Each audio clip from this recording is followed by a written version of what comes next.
Hey, Alexis Love Beauties and Flawless Man, reading from Our Daily Bread in Genesis chapter 15, verses 6. And he believed in the Lord, and he counted it to him for righteousness.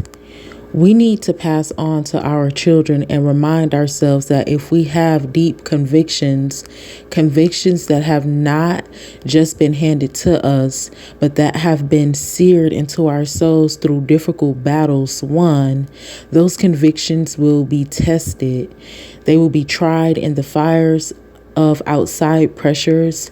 I am not certain that a conviction is a worthwhile one if it is not tested and tried in the rearing fires of life experiences and human opposition. Alexis Love Beauties and Flawless Man, they said in Genesis chapter 15, verses 6, and he believed in the Lord and he counted it to him for righteousness. We have to believe in the Lord and count it to him for righteousness. Anything that the Lord says will come to pass, and it is true. That's just in general.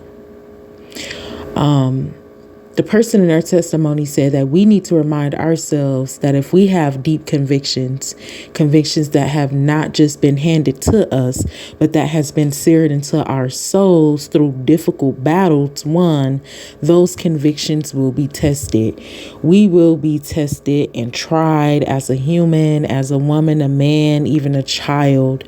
There is some things that has been passed down from generation to generation that we have to fight, that we have to actually overcome, because maybe somebody else in the family did not overcome those things.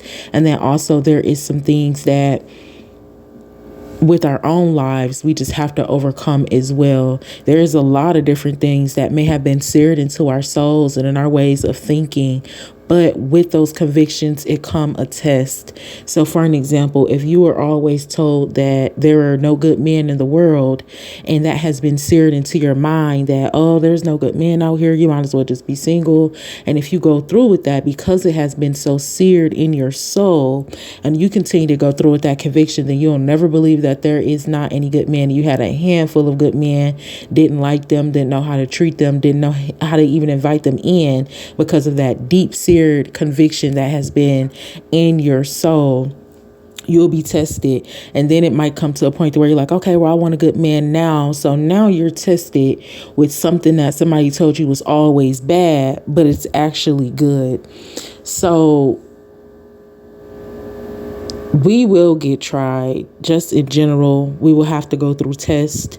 Some things we might get tested on may be from a generational curse, or maybe from something that is just going on in our life. But, and I've heard this a few times this last year as well, that basically if it's not good, if it can't be tested, then it's probably not a solid foundation. And that's just like with relationships too. If everything is good when everything is good, and then something go wrong and you leave, then that was the ultimate test right there. You left at the time where that person needed you the most to be strong the most. So some people only want to be around when the things are good, but not when things are bad. So that's a test. And then sometimes if that type of test do happen and those people are removed, later on you will see that that person that stood the test of time, that they had gained a good partner, somebody that wouldn't walk away, and it'll just be 10 times better. So there's a lot of the times that we have to be tested in general. The number one thing with the test is that you have to pass the test. We have to understand that all men are tempted. All men does fall short of the glory of God. That's just how it is. But we have to go forth and pass that test, no matter how difficult that it may be, no matter what the test may look like. This person, their testimony said, I am not certain that a conviction is worth the while. One, if it's not tested. If this person can't be tested, this example goes really good with the relationship, because if you can't be tested and pass the test in a relationship, then it's like, how could you go forth with other things? So I love this. Our Daily Bread is beautiful. It can go into a multitude of conversations. It can go into a lot of different topics, and a lot of different conversations are just about being tested.